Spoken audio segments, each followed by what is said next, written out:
Welcome to a Rice University podcast. For more information about us, please visit our website at www.rice.edu.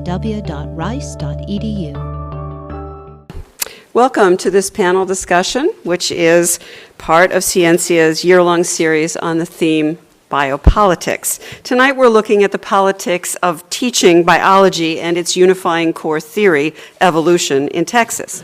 My name is Susan McIntosh, and I'm the director of Scientia. I'm delighted to see you all here tonight, which is coincidentally the eve of the 200th birthday of Darwin. You are probably aware that the Texas State Board of Education has been debating science curriculum standards for biology since November and is due for a final vote next month. Many of you will have seen the press devoted to the January vote on a draft that eliminated a requirement that science teachers teach the strengths and weaknesses of the theory of evolution. Both national and international press have their eyes on Texas to see what science standards will be locked in for the coming decade in the final vote. Well, let me be specific about what we mean by the politics of teaching evolution. We mean the decision-making process and the struggle over what will be taught in science classes and how. The policy-making body in this case is the State Board of Education, which sets the Texas Essential Knowledge and Skills Standards, or TEKS, that define curriculum basics. The struggle over curricular content occurs episodically at the state level. The TEKS standards established this year will be valid for a decade, but they may play out almost continually within individual schools and even individual classrooms. We're fortunate to have with us tonight three panelists who can speak to different aspects of this political drama, and I will introduce them shortly. Now, our last Scientia event was a terrific lecture on scientists speaking out given by Neil Lane, who introduced us to the idea of tornado politics, in which decision-making is based almost exclusively on scientific facts, as when the decision to seek shelter depends primarily on meteorological observation of an approaching downspout. He contrasted tornado politics with abortion politics, in which conflicting values play a big role in decision-making, and the role of science may be diminished or ambiguous. Input and engagement from scientists is especially important in the case of difficult, usually protracted debates of the abortion politics variety. The struggle over Texas biology standards is one of these. It's important to understand the values and the conflicts of values that drive these debates.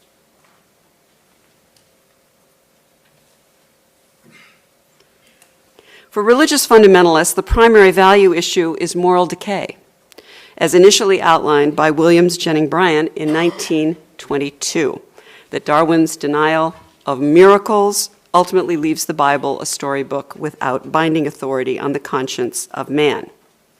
And here we see, and this is taken from the Pittsburgh Creation Society, a tree bearing evil fruit. The trunk of that tree is biological evolution, and the evil fruit include, well, you sort of name it, suicide, abortion, alcohol, cults, drugs, dirty books, socialism, racism, inflation.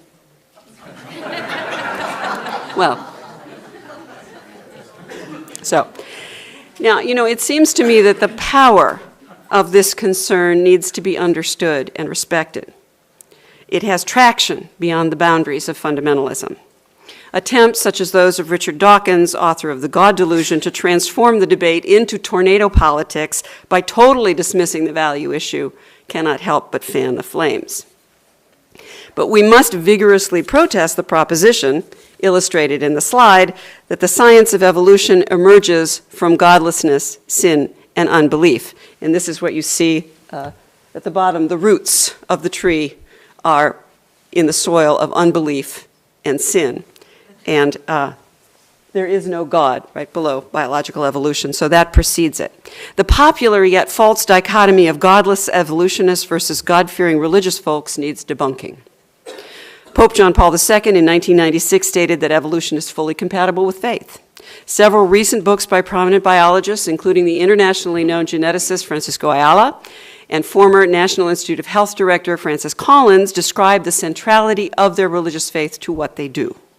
And let us not forget that in 2005, in response to efforts to discredit the teaching of evolution in Dover, Pennsylvania, over 10,000 ministers signed a letter affirming that evolution is a foundational scientific truth. Furthermore, in a 2008 survey of over 1,000 Texas University biologists and biological anthropologists, 91% affirmed that evolution is compatible with religious faith.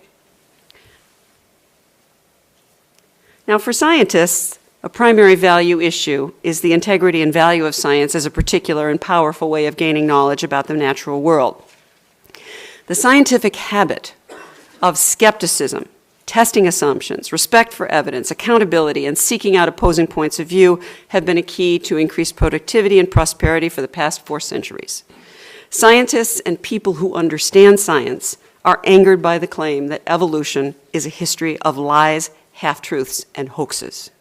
Rather, evolution is an example of how a simple yet incredibly powerful theory that was advanced by Darwin as an explanation for the patterning he observed in the fossil record, the comparative anatomy of animals and plants, the geographical distribution of different species, and embryological development, has, in the 150 years since he laid it out so clearly in The Origin of Species, gone on to inspire the development of new fields. We can think of ecology, population genetics, and evolutionary developmental biology, and also to illuminate new domains at the molecular level, where the pattern of evolutionary novelty and differentiation can be reconstructed by reading the DNA itself. In all these fields, the data are absolutely consistent with Darwin's 2 propositions in The Origin of Species: that life on Earth is a long, continuous history of descent with modification from a common ancestor, and natural selection is a major mechanism of change through time. This amazing tapestry of endlessly interlinked and coherent evidence makes evolution one of the most robust scientific formulations ever.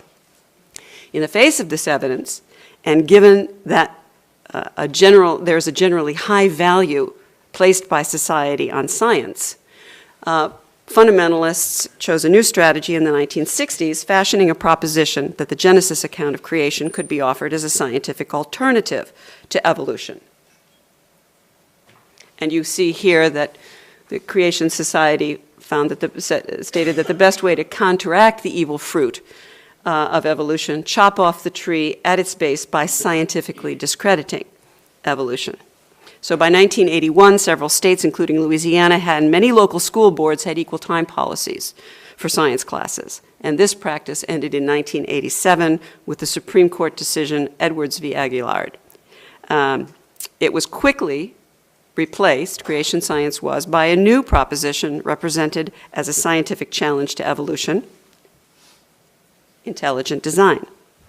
Now, this strategy made some inroads, not least because it adopted the language, although not the method, of science, but also because it insisted that evolution was a flawed theory. Teach the controversy was the mantra. Consider the strengths and weaknesses. Instill doubt. Offer alternatives, intelligent design. Let the students decide. Now, this never gained many adherents among scientists, despite its attempt to look scientific. Intelligent design was, of course, dealt a lethal legal blow with the decision of U.S. District Court Judge John Jones ruling in 2005 that the Dover, Pennsylvania school district's attempt to introduce intelligent design in biology classes as a credible alternative to evolution was unconstitutional. He found intelligent design to be an inherently religious proposition. That intelligent design has nothing scientific about it is also reflected in the survey of Texas biologists I mentioned earlier. 98% reject intelligent design as valid science. 95% want only evolution taught in Texas public school science classrooms.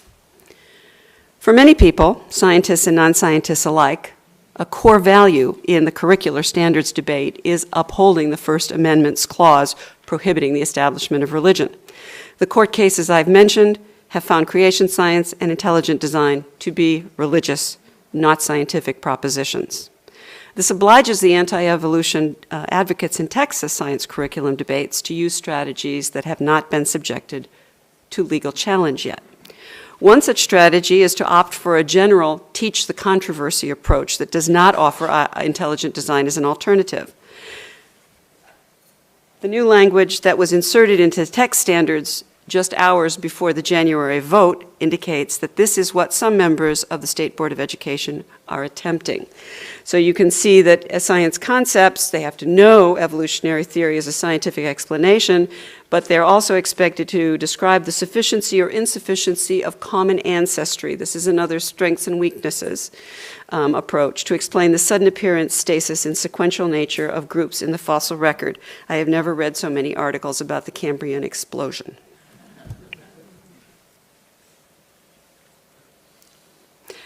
These are the comments of the creationist State Board of Education member from my hometown, the Woodlands. And this is Barbara Cargill, and you can see the approach using the language of science, focusing on science now, the gaps that don't link species. We want our students to get all the science, great open discussions, again, this marketplace of ideas, academic freedom, etc. Great values being promoted here. This isn't about religion. I don't know how many times we have to say it before people accept it. It's about science. We want to stick to the science. So that debate is yet to come. Two other strategies already tried in Kansas are possibilities. You can eliminate evolution from state science curriculum standards. They tried that in Kansas in 1999. And you can redefine science to include supernatural explanations for natural phenomena.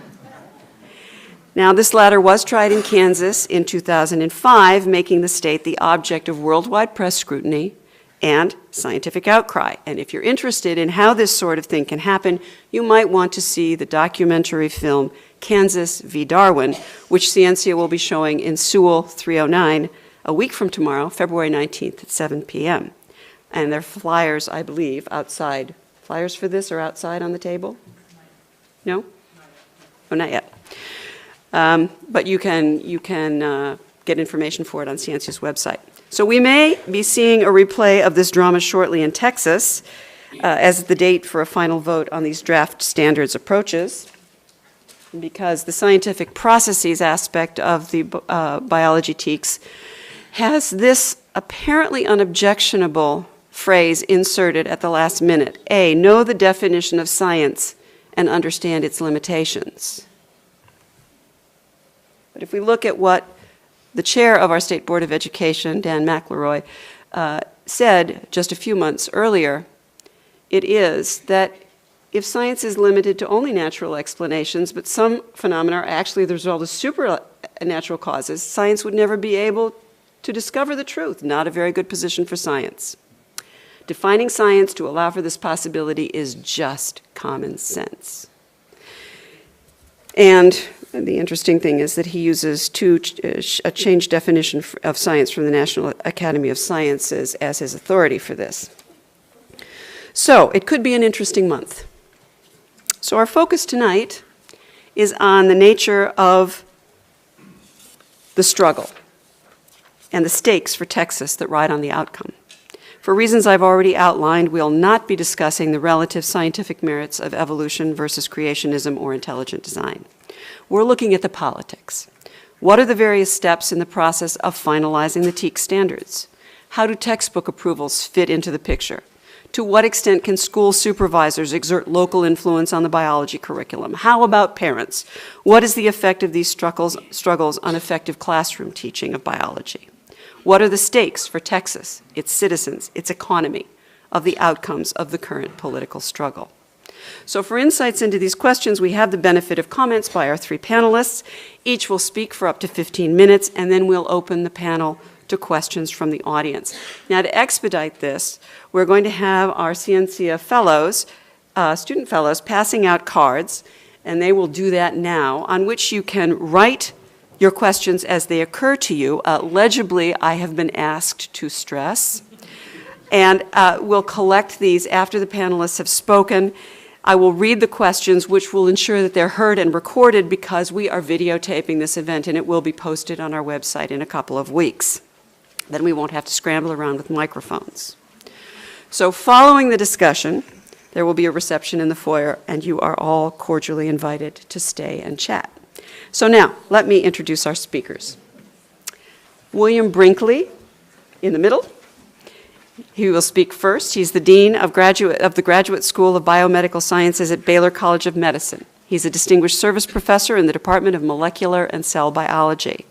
His research for over 35 years has been on cell division and genetic instability in tumor cells, for which he received a merit award from the National Institutes of Health National Cancer Institute. He served as president of the American Society for Cell Biology, the International Federation of Cell Biology, and the Federation of American Societies for Experimental Biology, the nation's largest organization of biomedical scientists, with a membership of 60,000. He's been editor-in-chief of the journal Cell Motility and the Cytoskeleton for over 20 years. He's a member of the Institute of Medicine of the National Academies of Science and chairs the Education Committee of the Academy of Medicine, Engineering, and Science of Texas, which has been active in efforts to enhance science and math curricula. Kathy Miller, in the end, became president of the Texas Freedom Network in January 2005, having served as its deputy director from 1996 to 2000. The Texas Freedom Network advances a mainstream agenda of religious freedom and individual liberties to counter the religious right.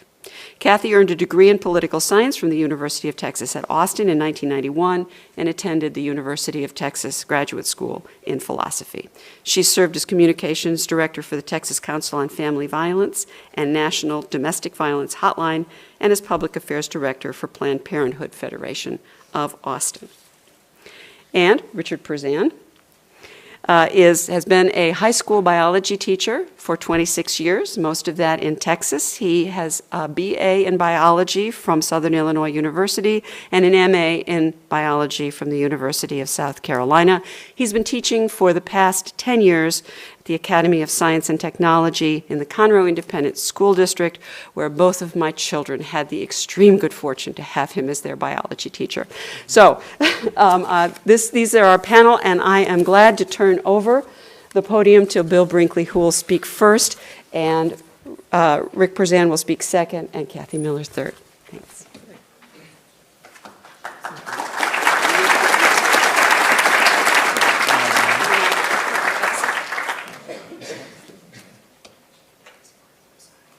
He was kind enough to loan me his computer, and now I'm not going to do that again. Messed it up. No, I'm not going to do that. I can get it fixed here, no problem. You'll be patient with me. This is PowerPoint time.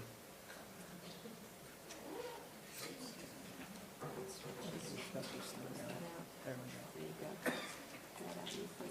And I'm not going to open mine right now. Take it. Take it, yours. You could be here all night. I'm not sure my talk is here. Well, I got a couple here. Oh, okay. That's an annual conference report. What's that? I think it's this one right here. And we'll go to this one. Next frontier.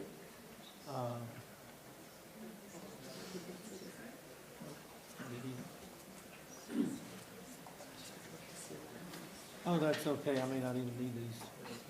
What I'm going to talk about. See what we have here.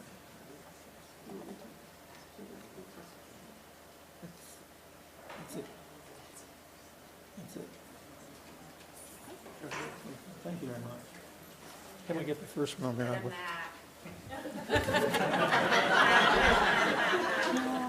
Never loan your computer. Thank you very much. It's such an honor to be here and a pleasure to work with this committee tonight, because I'm really grateful for the work they do, and my presentation is really about K-12 science education in the state of Texas, which is really in bad shape and really needs a great deal of work. And so we really have two problems in understanding how to deal with the politics of science in general. One is the politicians, and the other is how to improve education. And I represent an organization called the Academy of Medicine, Engineering, and Science, but I'll come back to that in a moment. But first, I'd like to present kind of an overview. This month, we celebrate the 150th anniversary of Charles Darwin's seminal work on the origin of species and his 200th birthday of the man himself. A provocative discovery made long before today's era of extraordinary science. The notion of evolution has galvanized everything we know about biology in the history of life on this planet. And by the way, Darwin was right. He didn't do it with postdocs and graduate students. He didn't have a big research team. He just had a notepad and a trip to the Galapagos. Imagine that, today's science, when we work with such big teams.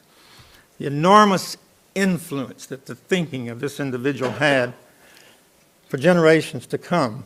And therein is a lesson for all students. But that said, why is the teaching of Darwinian evolution in public school classrooms still a controversial and problem? And I think it's uniquely American, although there are a few other countries that have intelligent designers. It's mostly American. And it seems like every time we make a big breakthrough in science that's a little bit controversial, we have this battle. Powerful arguments in modern science support Darwin's evolution. Yet the debate over the validity of evolution versus biblical creation in modern-day Trojan horse, the intelligent design, still persists, very much as you heard from our first speaker.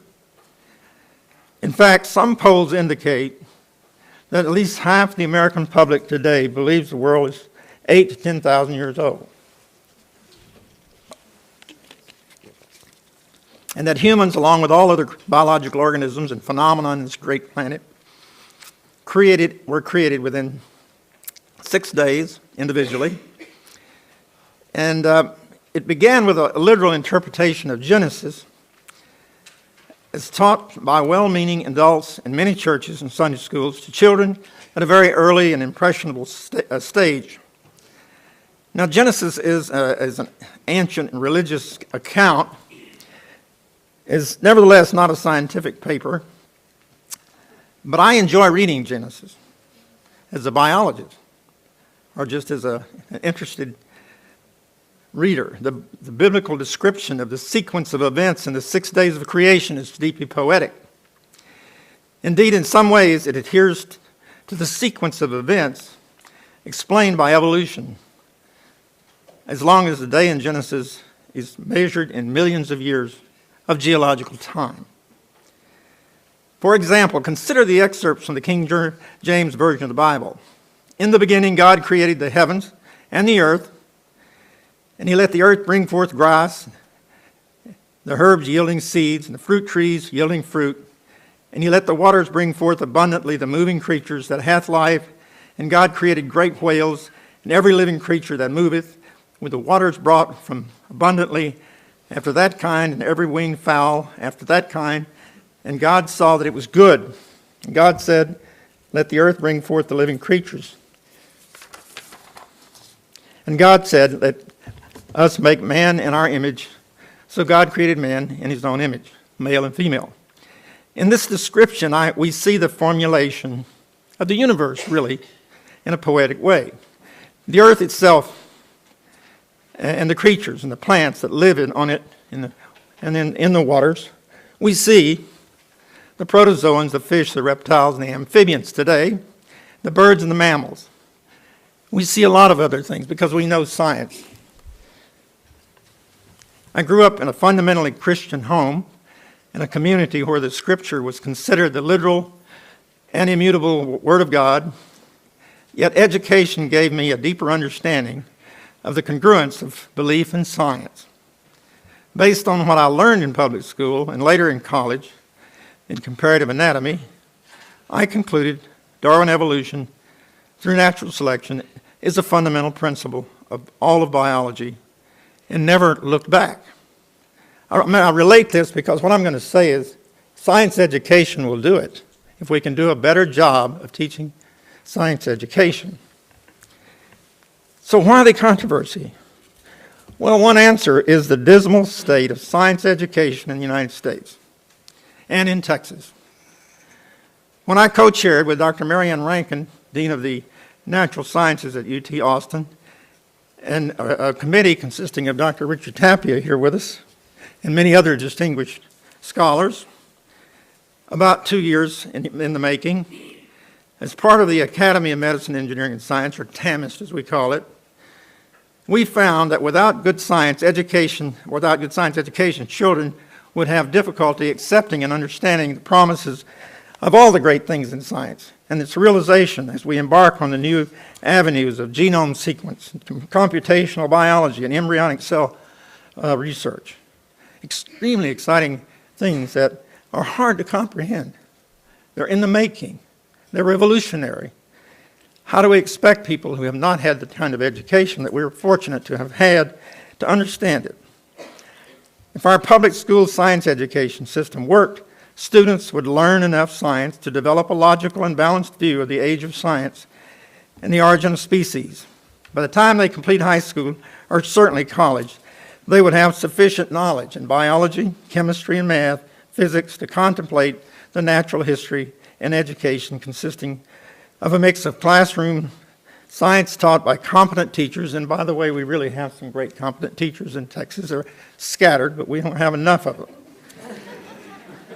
They're very, very scattered, but we don't. We do have some great ones, and we have some great education programs, but they are scattered too. So education is the best way to start.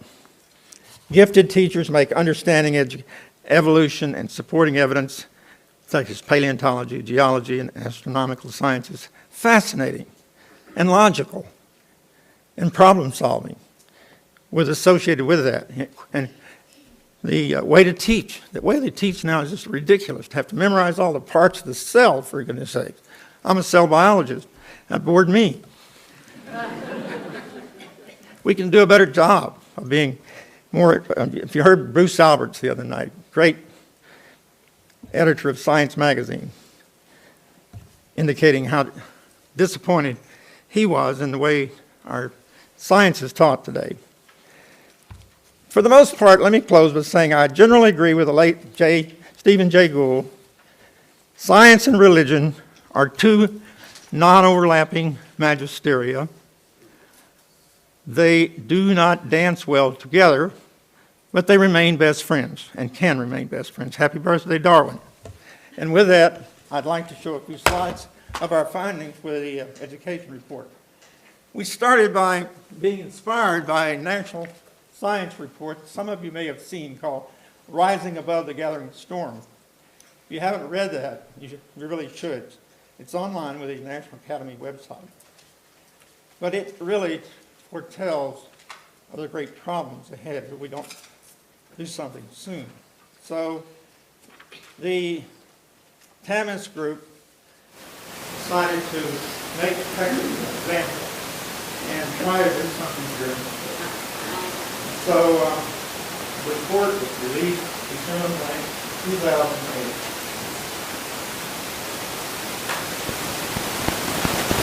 Here's the thing about this one, in terms of giving the evil eye. The crisis. Graduation rates are among the lowest in the nation in our schools. 93 students drop out of Texas schools every school day.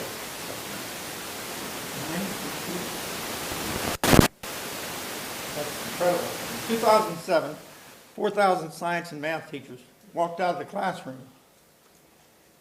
That cost the state of Texas a bundle of money to replace, or will.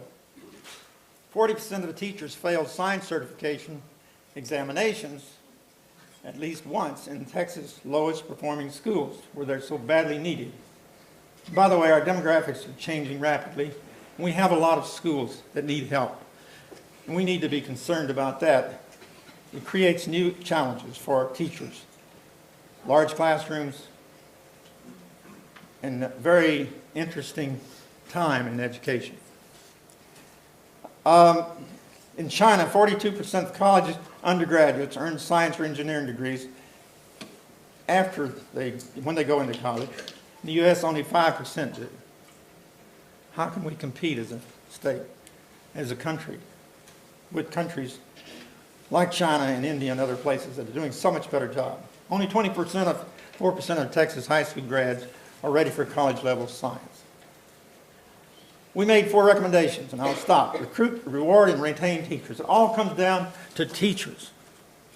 We've got to make it a prestigious job, well-paid career track for our science teachers and make them the stars in the community that they are. Inspire and engage students, of course. We've got to develop better curricula, better textbooks, better ways of inspiring them in science. Improve college readiness and refine accountability, and develop a Texas STEM Advisory Council, some of whom are shown on the next slide. Not really. This is just a slide to show you that intelligent design is so popular they have a beer named after it now. And so, pretty frightening. We need your help. Thank you.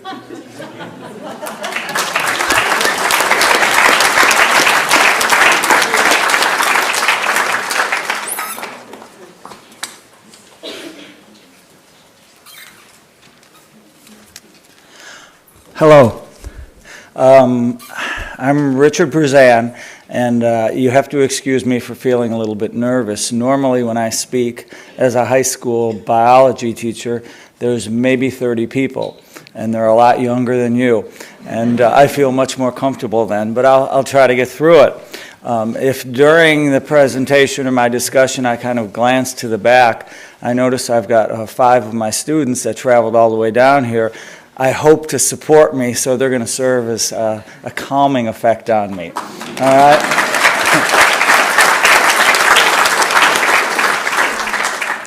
When I was asked to join this, I really was kind of excited about coming, because as a high school biology teacher, I'm used to hearing a lot of negative things about science teachers and education, public education in general.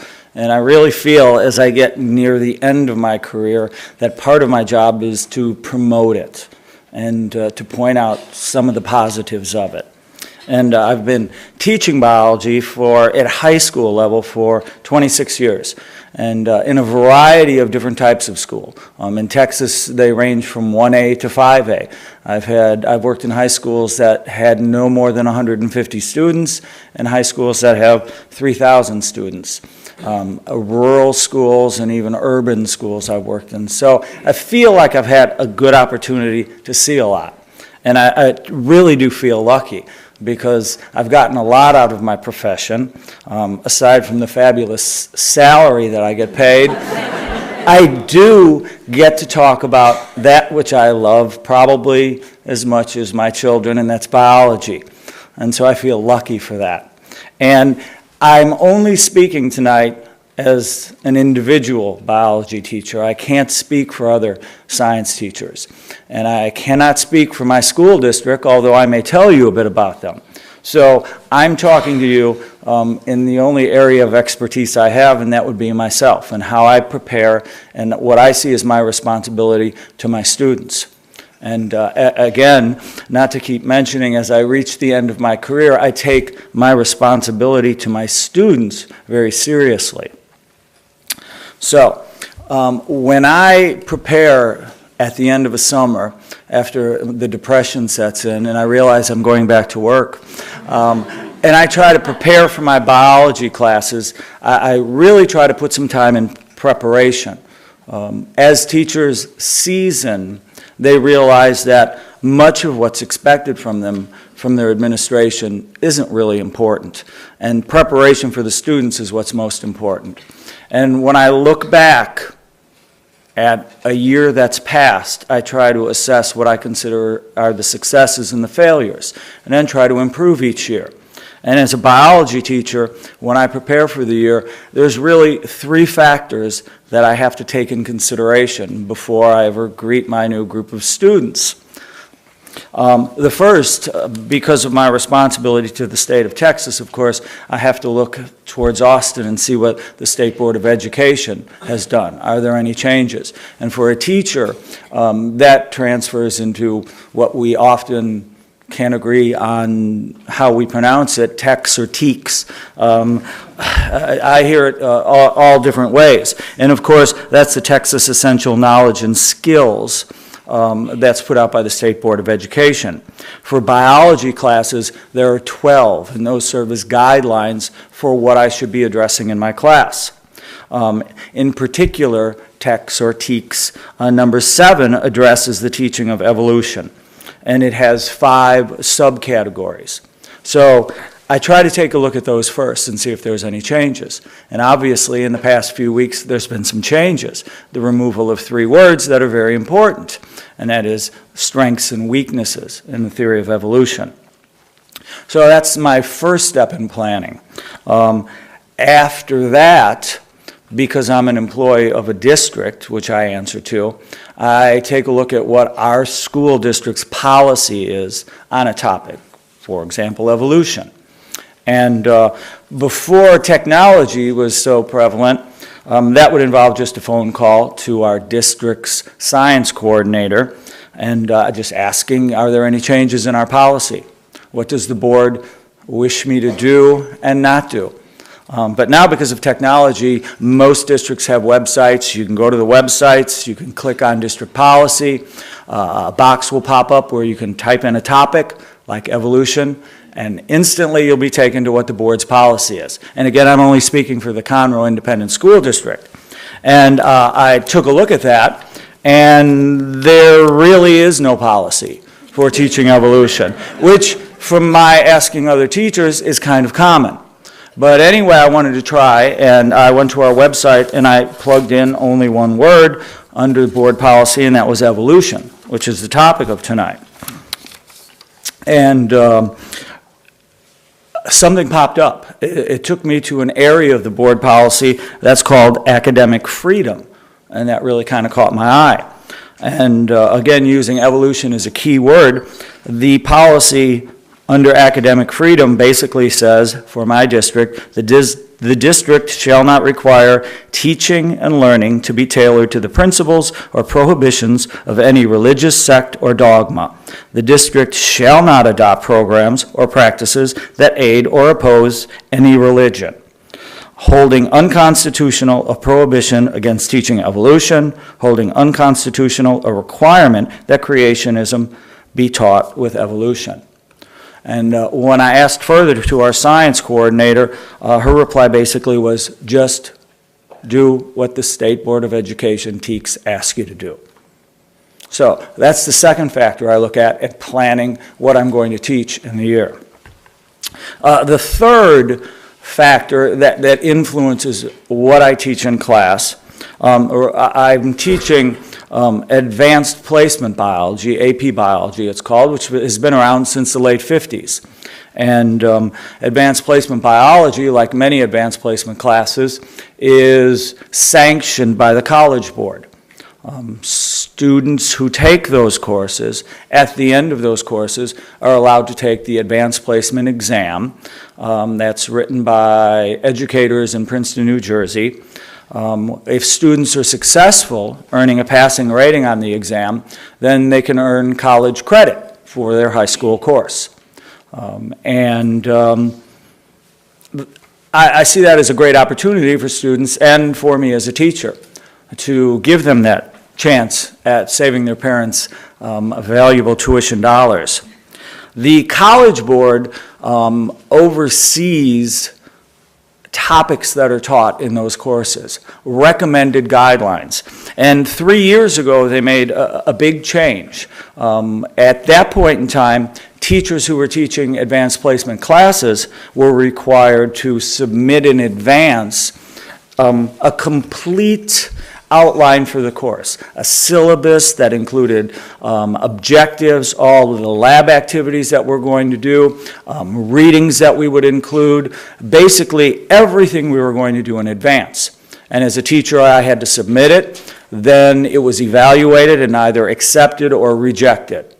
The new policy is that the district can't allow me to teach that particular course unless it's an accepted course description.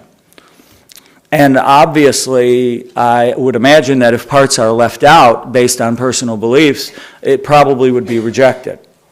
The guidelines that the College Board give us in biology and advanced placement biology break down topics and give suggested timelines. According to the AP curriculum, the general concept of evolution should be given about 8% of the course's time. And that's the guideline that's given to us, approximately 8%. As a teacher, I look at that and I think, well, then obviously 8% of the advanced placement biology exam will probably have questions concerning the theory of evolution. So I have a responsibility to my students to try and guarantee their success at that.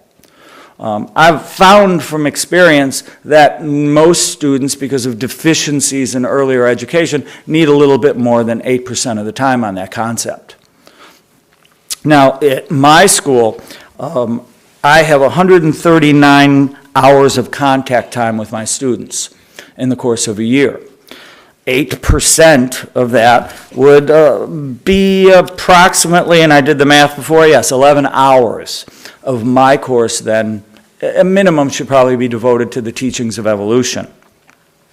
And again, the College Board does not give you any guidance on whether that should be in one large unit or sprinkled out through the course of the year.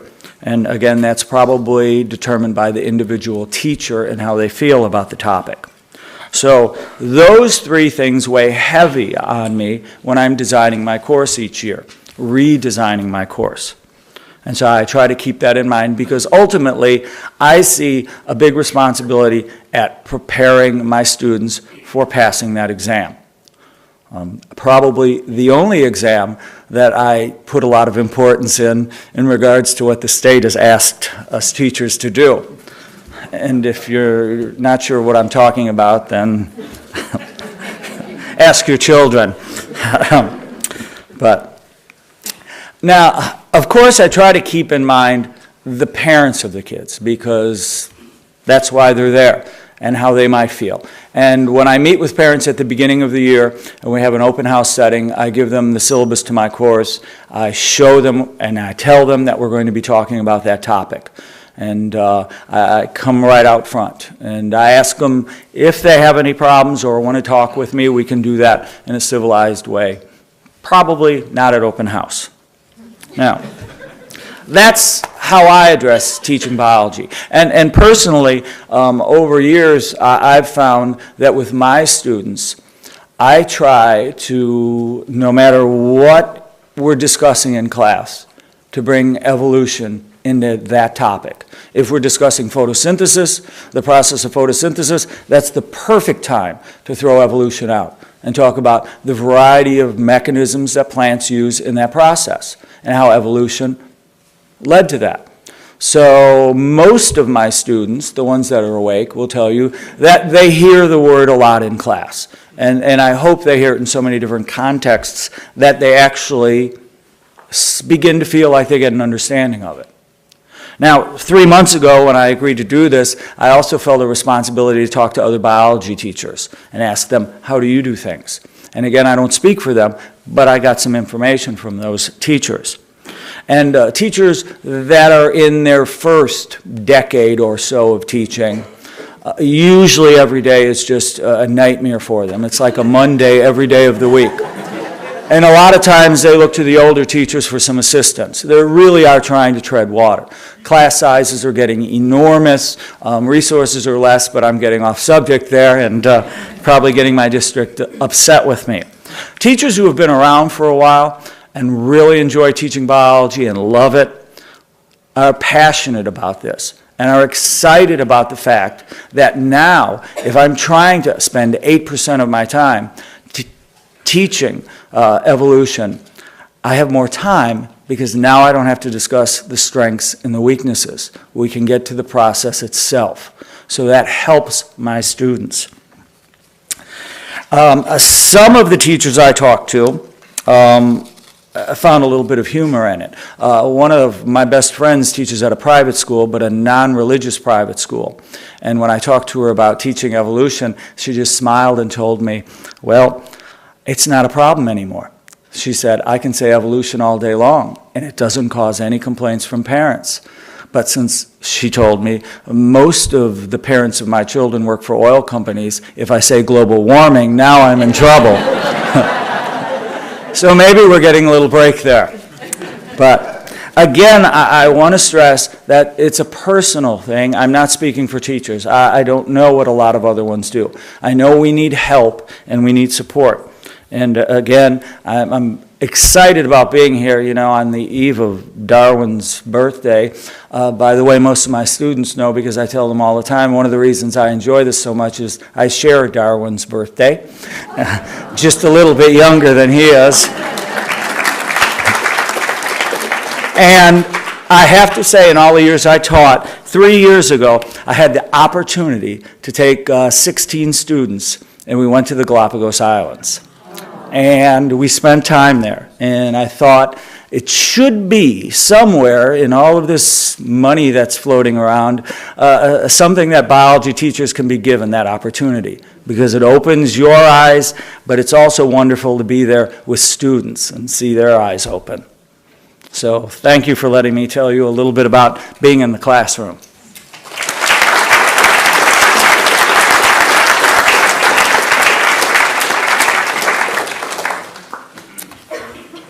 Hi, my name's Kathy Miller, and I'm president of the Texas Freedom Network.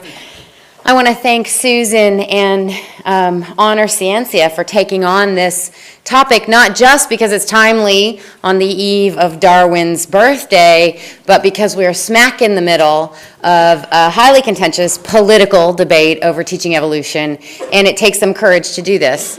I'm also going to give a few disclaimers. I'm not an academic. I'm not a scientist. I work on behalf of a nonprofit organization, and we do a lot of advocacy work. So if you're sending questions on your card that are science specific, I'm going to have to defer to the experts, and thank God, no pun intended, they're here.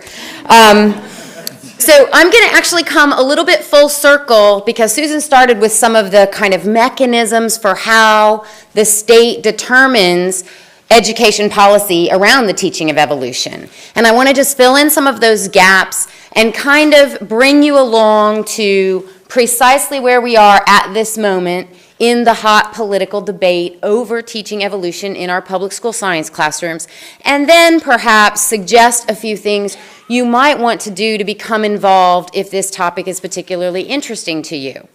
I'll probably only suggest ways you can become involved if you're on my side, but there will be ways that you can become involved in any number of ways. So as Susan mentioned, really the statewide body that determines how evolution is taught in our public schools is the Texas State Board of Education. Now, I know this is a highly literate and educated crowd, but it doesn't matter who I speak to, many people don't know very much about the State Board of Education. So I'm just going to take a giant step backward and say there are 15 members of the State Board of Education. They are elected in partisan elections every 4 years in November. So, and they serve 4-year terms, and their elections are split. So every 4 years in a presidential election year, you will be voting for half of that body, and then in a gubernatorial election year, you'll be voting for the other half of that body. They are charged, they have some constitutionally vested authority and some statutory authority. Their constitutionally vested authority is simply this: there will be a State Board of Education, and it will provide oversight over the permanent school fund, which is what is supposed to provide money for textbooks in Texas public schools. Every other bit of authority the State Board of Education has is statutory and determined by the legislature, and I will talk about the legislature at the tail end of my talk. Of particular interest today, the State Board of Education determines the curriculum standards for every single course taught in Texas public schools, kindergarten through graduation, and adopt the textbooks for all of those courses, kindergarten through graduation. So it is a statewide policymaking body with a great deal of power and influence. And if I do nothing else in my career at the Texas Freedom Network, I hope I will educate thousands of people about the critical importance of the State Board of Education and get them out there voting for their state board members. So we're here right now to talk about the Science TEKS adoption. So I'm going to preface this first by reminding everybody that this is indeed the 21st century. And we are investing at very high levels in this state in biomedical research and high technology industry in promoting that sort of industry coming to Texas. And some say it might be one of the reasons Texas hasn't been hit as hard as other states in this economic downturn. I'm here to tell you that Texas students must get a 21st century science education if they are going to compete with their counterparts in the rest of the country and in the world for college and for the jobs of the future, because that's where it's at. So, I also need to be clear about one more thing. The Texas Freedom Network respects the religious traditions of all Texas families and believe that public schools should in no way interfere with families and congregations passing on their own religious traditions. We also believe that public schools are not the place for doctrinal disputes to be settled, religious doctrinal disputes to be settled. Most Christian traditions, as was mentioned earlier, as well as many other religious traditions around the globe, do not hold that there is a conflict between accepting evolution and believing in the miracle of creation. In fact, this weekend is Evolution Weekend, and more than 50 congregations around the state of Texas will be engaged in activities that say just that. We are people of faith who embrace science and do not run from it.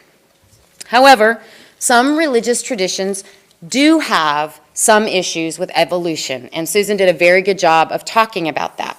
I respect that, but I don't believe religious beliefs should in any way stand in the way of providing Texas students the 21st century science education they need for college and the jobs of the future. So, history. Susan mentioned 1987 Supreme Court decision about teaching creationism in public school science classes at the national level. Ironically, 1987 was the year that the Texas Essential Knowledge and Skills, I say TEKS, first introduced the words strengths and weaknesses into the science curriculum for Texas public schools. Now, this was on the heels of a heated debate between creationists straight up, let's teach biblical creationism alongside evolution in public school science classes. And there were not enough members of the State Board of Education representing the far right at that time to get that passed. But in a compromise move, which is what often happens at the State Board of Education, much to my dismay sometimes, a Democrat from Austin, Will Davis, accepted the language strengths and weaknesses into the science TEKS, but not just for evolution. They inserted these words to say, students will learn to understand the strengths and weaknesses of scientific theory, straight up. But rest assured, no one was ever going to talk about the weaknesses of the theory of gravity or any other scientific theory but evolution. So things proceeded along in Texas really quite nicely for a while, and we kind of lagged behind the nation in engaging in this debate at the state level.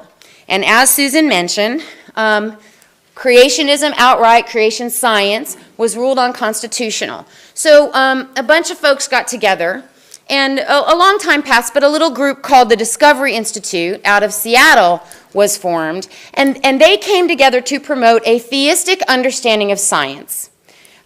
So that one's pretty clear to y'all, right? It's got religious underpinnings, and they came up with intelligent design. They didn't do it alone, but they became the advocacy group, promoting teaching intelligent design in high school biology classes. Many folks saw right through that. Intelligent design was really creationism kind of dressed up in a lab coat to look really nice, but it was still undermining the teaching of evolution and inserting religious doctrine into the classroom. And there are two significant defeats for intelligent design that have led Texas to precisely where we are today in this debate. In 2005, as Susan mentioned, the Kansas State Board of Education voted to kind of change the science definition in a way that would allow supernatural explanations, i.e. intelligent design, into biology classrooms. They did not suffer a legal defeat because very swiftly, after attention was paid to Kansas, the voters in Kansas gave it a resounding political defeat. They said no how, no way, and they voted the folks out of office who had voted to change those science standards. And they voted a number of other folks out of office who had sided with them, even though they had no authority in the science TEKS or curriculum standards debate. 1 year later in Dover, Pennsylvania, the federal court ruling came down that said intelligent design is indeed creationism dressed in a lab coat. It is unconstitutional to be taught in public school science classrooms. One interesting thing from the Dover case, a woman named Barbara Forrest out of Louisiana was brought in to give expert testimony in the case because she had done a lot of analysis on intelligent design and the way it was being used in classrooms. And she had actually taken a look at some of the textbooks and materials that were being used by the Discovery Institute to promote intelligent design. And she did a little find and replace, a little search in the document, just like a Word document. And she found a couple of instances where it said, like, create intelligent designism. So it was pretty darn clear that we had just done a find and replace. Creationism was just changed to intelligent design. It was kind of a humorous little moment in the trial. So clearly intelligent design now has a problem. It's politically unpopular when it passes, and it's illegal to be taught in a public school science classroom. So the folks at the Discovery Institute, they didn't change their mission, but they had to look around and cast about for a new place to kind of hang the hat of intelligent design. Now, along about, late 1990s, early 2000s, a little document was discovered that the Discovery Institute put together as kind of their long-term strategy. And one of the fundamental elements of that was to simply undermine the teaching of evolution by promoting the weaknesses of the theory of evolution. Aha! Guess what state had that tiny little word in their science curriculum standards? Why, Texas. What a nice place to try our new strategy. So in 2008, the beginning of the biology and all of science curriculum standards review started. And we're right here with strengths and weaknesses are in the science curriculum, and this is the test case in the nation for whether or not that will be used to undermine students' understanding and acceptance of evolution in public school science classes. A tiny bit about the way the process at the State Board of Education works. So typically, and in this case, all the 15 state board members appoint classroom teachers from their own district to serve on review teams. They take the old curriculum standards and they look over it and they make suggested revisions and they make changes and they work cooperatively to come up with a new document. Then, State Board of Education members appoint experts. Typically, those are professors at our Texas prestigious universities to review those documents because we have a lot of concern about K through 16 alignment and college readiness and making sure kids graduate high school ready for college. So we want to be sure that these subject matter experts are looking at the document saying, yeah, that will get our kids ready.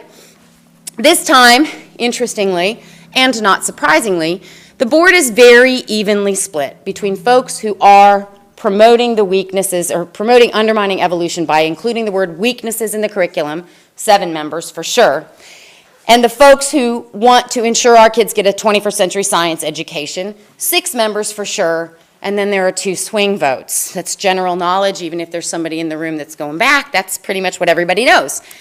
So there was a little argument at the board about where are we going to get the experts and how is this not going to be dominated by one side or the other, and they agreed that 2 board members would have to submit the same name and nobody could submit more than 1 name. So we ended up with the far right board members introduced 3 experts, the vice president of the Discovery Institute, who is also the co-author of a textbook called Explore Evolution that promotes the weaknesses of the theory of evolution, his co-author who is a biology professor from the University of Wisconsin-Superior, and a chemistry professor from Baylor. The moderates tapped 3 biology experts from Texas's universities. We have a MacArthur Fellow in microbiology from the University of Texas. We have a professor emeritus of science education from Texas Tech. And we have a physical anthropologist from SMU on the other side. I'm going to come back to Kansas for a minute, in just a minute. So keep this 3-on-3 kind of game in your minds. The experts look over the document that the writing teams produce. Now, the first draft that the classroom teachers produced had removed strengths and weaknesses. Why? Because science classroom teachers get it. They understand that the words strengths and weaknesses have been drafted into the culture wars and are now code words for undermining students' understanding and acceptance of evolution. So they took it out, and they did not want anyone to think that they did not embrace the idea of critical thinking. Of course we want our students to be critical thinkers. So they put in scientific language, analyze and evaluate scientific explanations and hypotheses using observable data and the scientific method. I'm sorry, I don't have it memorized.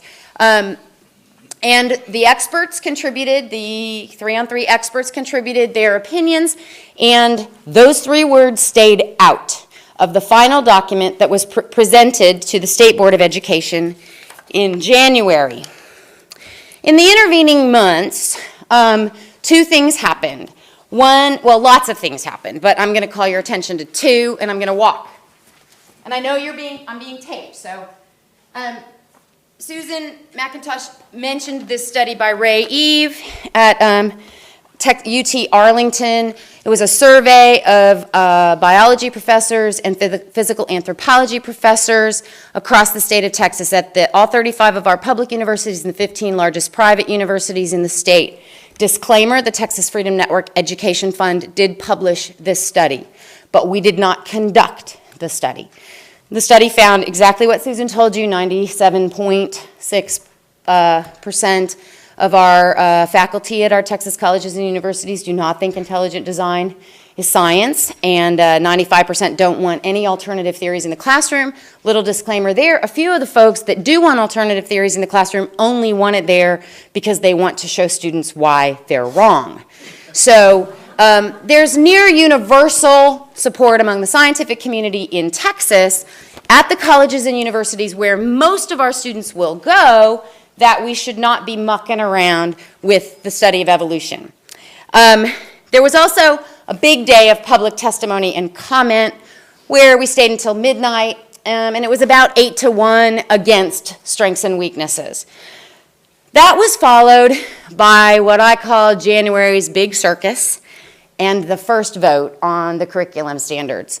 I want to remind everybody that was the big circus was on, it wasn't really a circus, but there was this mock trial. The public debate and then the mock trial of evolution between the 3-on-3 experts took place the day after our newly elected president decided that science was important enough to include it in his inaugural address about restoring science to its rightful, respected place in American society and life. The public debate was quite good. The chairman had modified the rules some, I believe, because they were outnumbered, but I don't know that for sure. There were only 4 hours of public debate, and it was agreed that we would alternate for and against strengths and weaknesses or evolution. I want to remind everybody, this is all the science standards from kindergarten through graduation. We've only talked about evolution for 98% of the time. That was followed by the final vote. There was a win. The words strengths and weaknesses were not included in the document that the State Board of Education voted for. The vote was razor thin. 8, well, actually it was 7-7 with one abstaining because he was off the floor.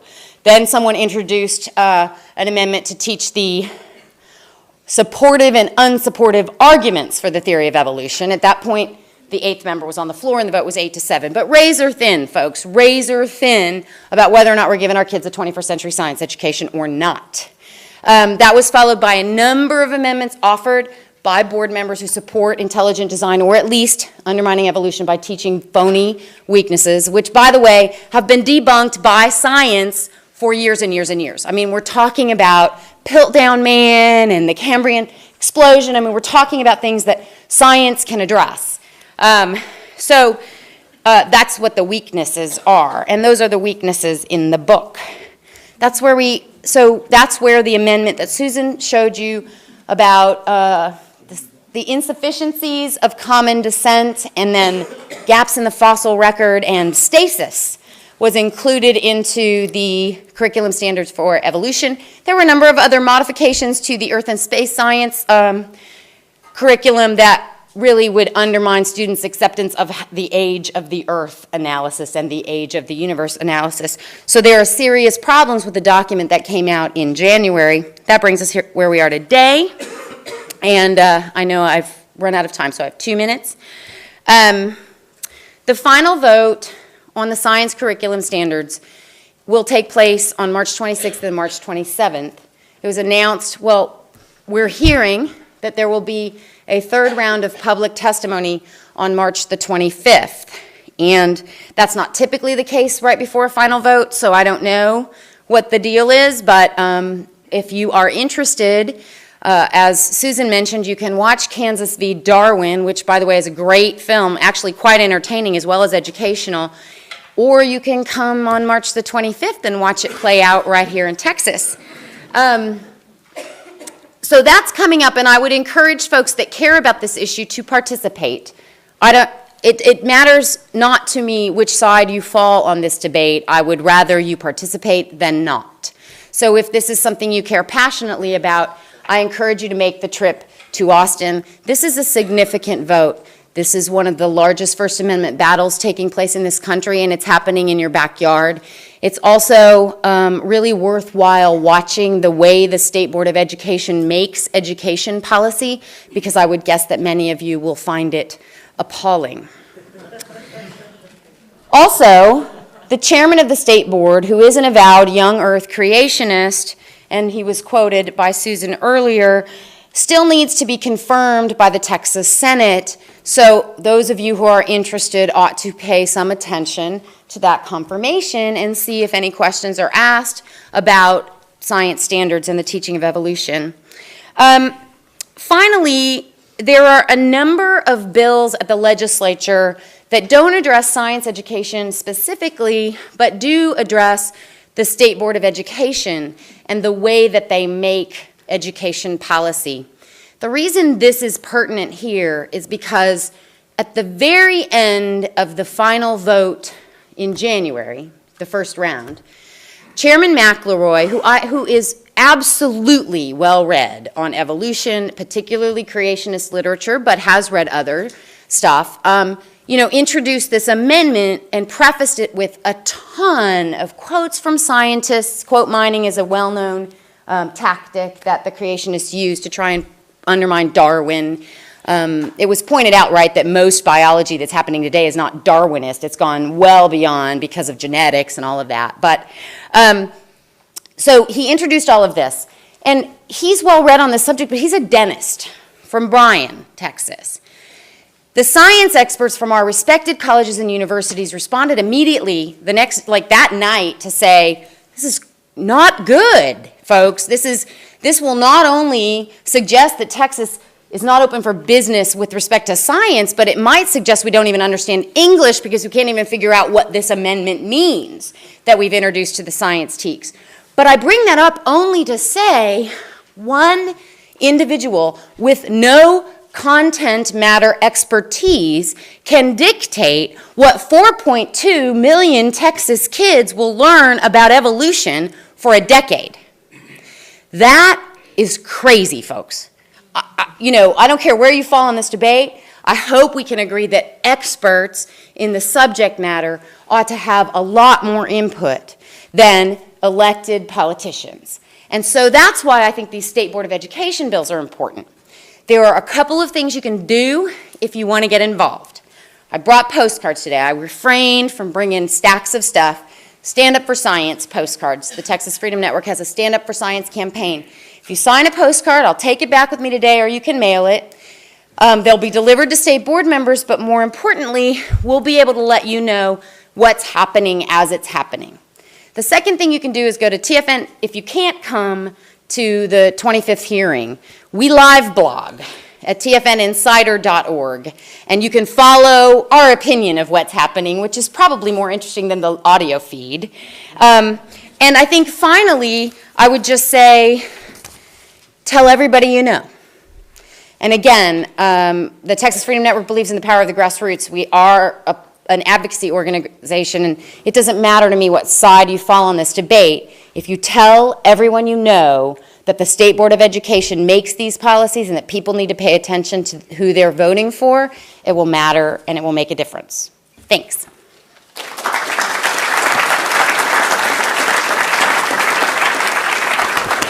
Oh, thank you to all the panelists. This was, I mean, it was just so much more even than I'd hoped for. So we are now going to have our folks go and collect. If you have cards with questions, could you just pass them up? And I do want to also, we didn't mention, but after this will come, after the TEKS. Oh, textbooks. Will come textbooks. And many of us remember the last. What textbooks occur every 5 years, as I recall. 4 or 5? They follow the TEKS typically, so it'll be 2 or 3 years before textbooks come out for science. Oh, okay, so we're not gearing up for that yet. Not tomorrow. Great, okay. Because the last time we did textbooks, and I remember we had some movement up in the CISD, but the creationists were appointed as experts to review biology textbooks, and I was involved in some very interesting email correspondence. Can I interject for a second on textbooks? Can you all hear? The interesting thing about textbooks with respect to Texas, and while the publishing industry is changing, this is changing a little bit. Texas is the second largest consumer of textbooks in the country, and we're the largest single adoption state, which means the state decides which books are approved, and then they're disseminated out. So it's in the publishing industry, as Texas goes, so goes the nation, because it's too expensive to produce other books. So often, the decisions made by our state board affect the students in Nebraska and Ohio and lots of other places. That's why the textbook issue is so absolutely critical. Okay. I have a question following kind of up on textbooks. Do current Texas high school textbooks cover intelligent design? Do high school biology teachers take intelligent design seriously? Rick, that you could probably speak to that. The textbooks that I use do not include anything on intelligent design. And as a teacher who's been trained in biology, not intelligent design, I don't address it at all because I don't feel competent in that area. But isn't it illegal to do that by the courts? The ruling in Pennsylvania? Yeah. It's illegal to except do that it. the textbook standards would have been established before Kitzmiller. Right. The textbook debate in 2003 was over weaknesses primarily, and there were 4 board members that pushed very hard to insert some of these bogus weaknesses in the textbooks, but the textbooks, none of the approved biology textbooks have intelligent design. That's good to know. Here's a question. If Darwinian evolution is true, then what's wrong with teaching the controversy? Won't students come to the scientifically correct conclusion on their own?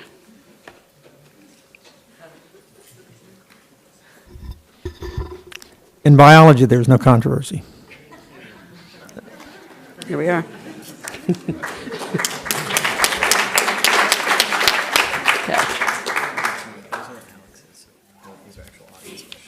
Okay. I am a member of the review committee that wrote the TEKS for the new Earth and Space Science course, which also contains evolution. We were distressed to see the revisions to our standards that were proposed by the SBOE to water down evolution. What can we do between now and March to convince the board to adopt our standards as we wrote them? Who are the 2 swing votes? That one's for me. Okay, I didn't write the question, but thank you. Who did write? Yeah.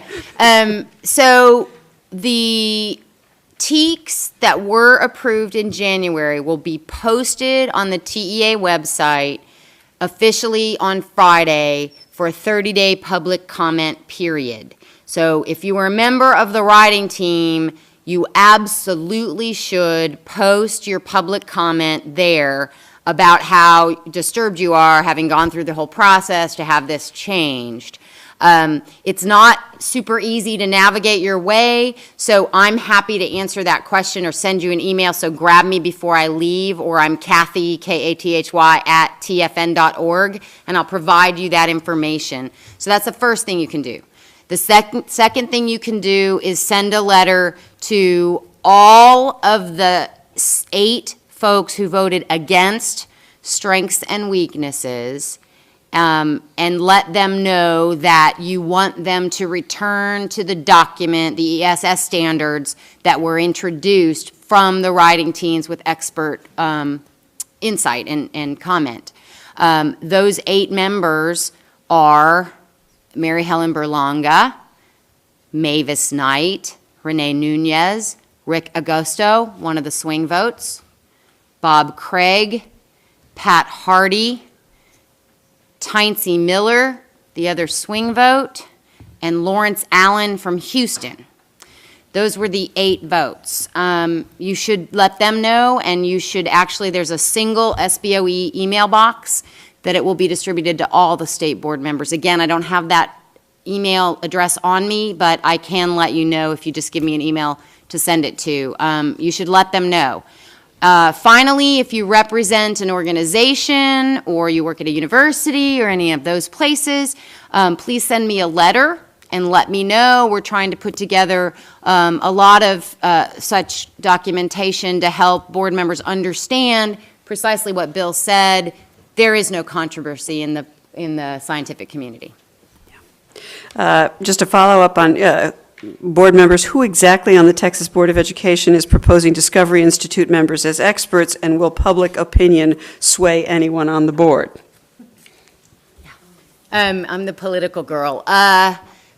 So there are 7 board members who vote in a block and who are voting for weaknesses.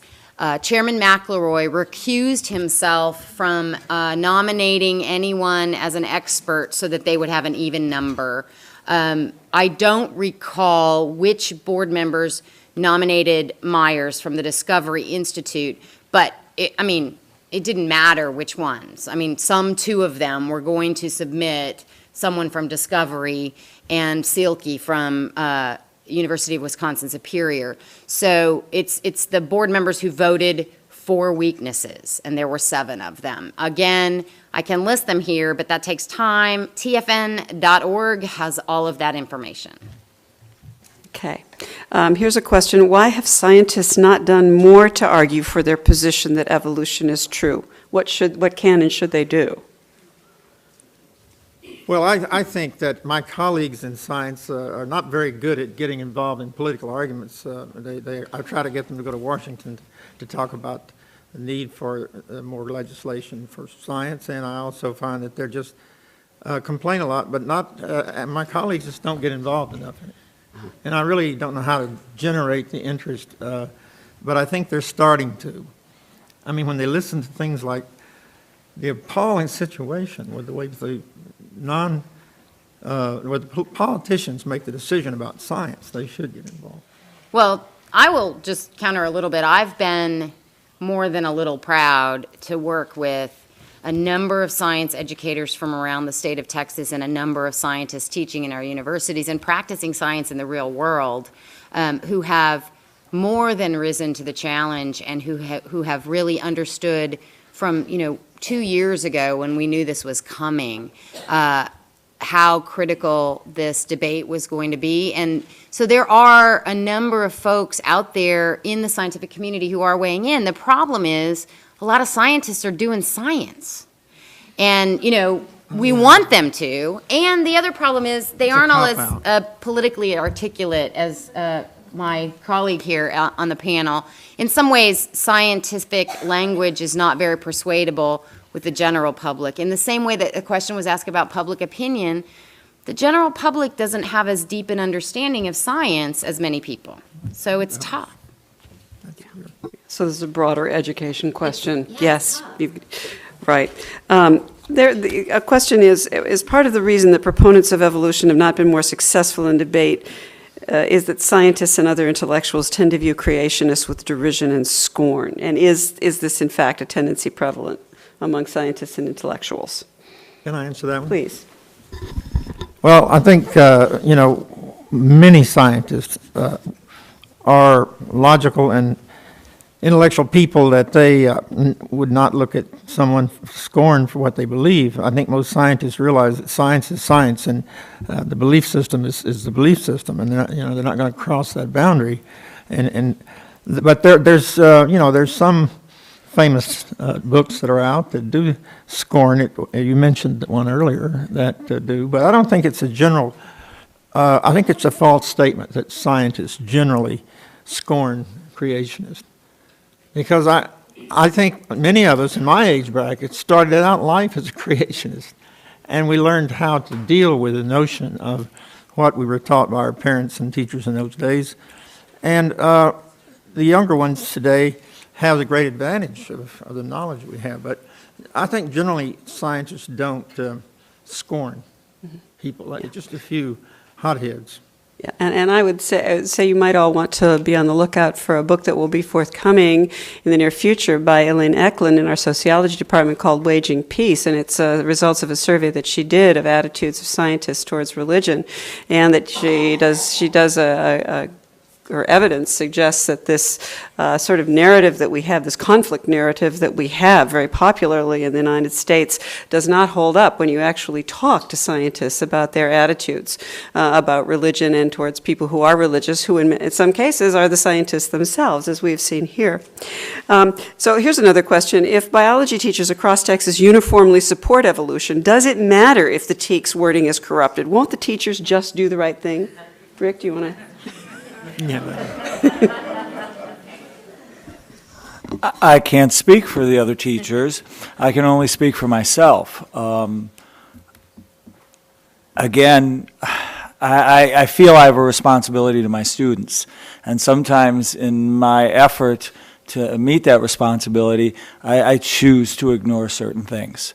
And I'm always willing to accept the ramifications of that. But as a biology teacher, I would say that I did not spend time discussing strengths and weaknesses, but more the concept itself.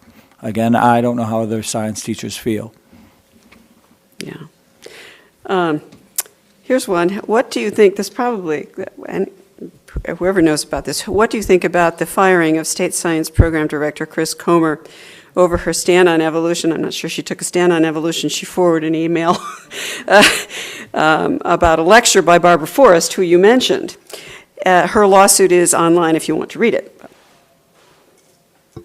Can you develop that a little bit more? Because Can I explain it to folks? Yeah. So, gosh, a year ago? In the summer. A year ago, the science director at the Texas Education Agency was asked to resign. Shortly after that happened, within a few hours, it was discovered that she had forwarded an email from an organization that was bringing Barbara Forrest in, who wrote Intelligent Design's Trojan Horse, to talk about Dover, basically, and the flaws in intelligent design and its use for instruction in the classroom. So the appearance of her firing is that it was a result of her forwarding an email that would be deemed anti-intelligent design. Honestly, the Texas Freedom Network has not, if that is indeed why she lost her job, we are absolutely outraged and appalled. But TEA responded to say that there were a number of other personnel issues, et cetera, and I think that we're kind of waiting to see how the lawsuit plays out. It may well have been the straw that broke the camel's back, or it may not have. So I'm actually hedging a little bit here, but I don't like weighing. TEA is different than the SBOE, and many people who work there aren't politically connected. Some are. And I've actually talked with some people at TEA about this, and they have another story to tell. I don't know what the real story is. But the appearances were that Chris Comer was fired because she appeared to oppose intelligent design and support straight up evolution. One would think that a science director of the Texas Education Agency would actually be applauded for taking that position. Here's a question. Many times science is pushed aside in elementary school. Do you believe this contributes to only 24% of Texas students being prepared for college science? If so, where is a good place to look for data to show the importance of science being taught? Read our report. This is the Tamis report. 2006 report that you Website. flashed. It's Okay. on the website of tamest.org. tamest.org. That's where the report is. It's a good report, and it does document the statements I had on there with all the data. And, it's not just a made-up term. There's good data to support it. Right. How can parents of high school students ensure that creationism has no place in the science curriculum in the state of Texas? Can this issue be put to a vote by all citizens of Texas? No, please. Well, it would be hard to put that to a vote. I said no, please. As I mentioned before, most folks are not incredibly scientifically literate, and even a deep understanding of the difference between a scientific theory and my theory about who should be president is pretty absent in a lot of folks. So I would, and poll after poll nationally demonstrates that this is probably not an issue that ought to be decided by public opinion, which is, again, another reason why politicians who are elected in partisan elections shouldn't establish the content standards without dramatic weight being given to actual experts in the subject matter.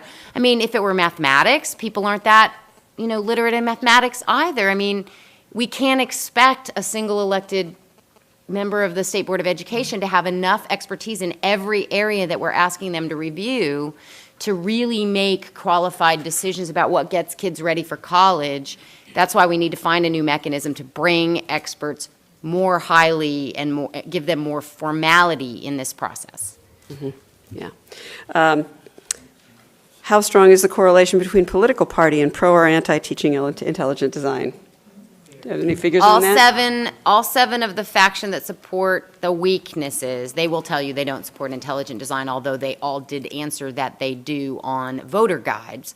All seven of them are Republicans. The moderate faction of 6 is 2 Republicans and 4 Democrats. The swing voters are 1 Democrat and 1 Republican. So we got to 8 with 5 Democrats and 3 Republicans against weaknesses, 7 Republicans, 4.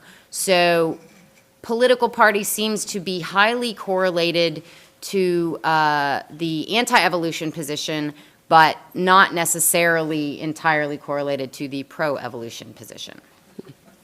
Okay.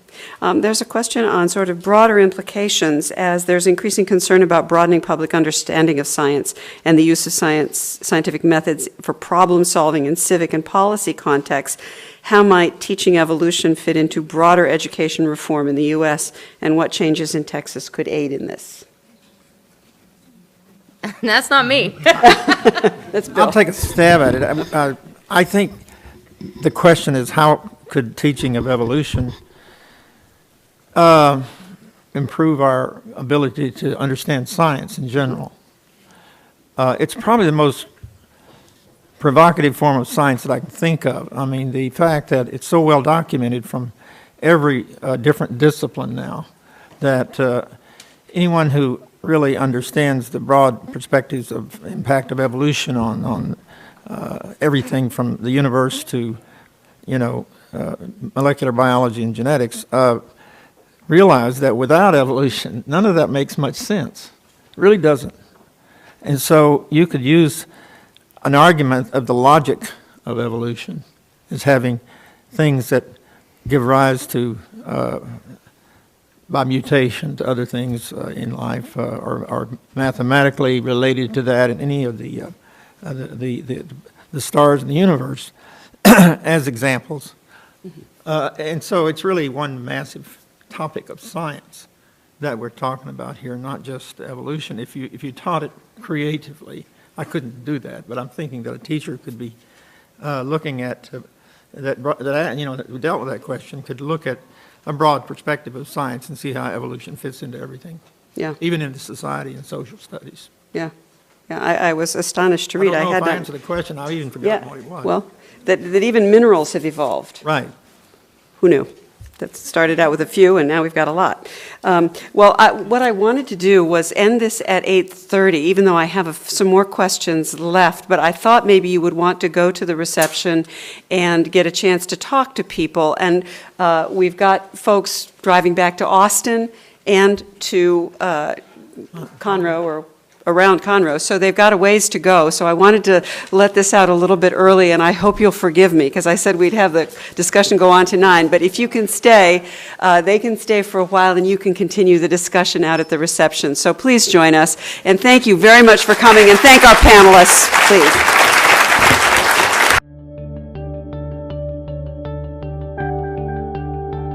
This program is protected by copyright and may not be redistributed in whole or in part without the express written consent of Rice University Digital Media Services.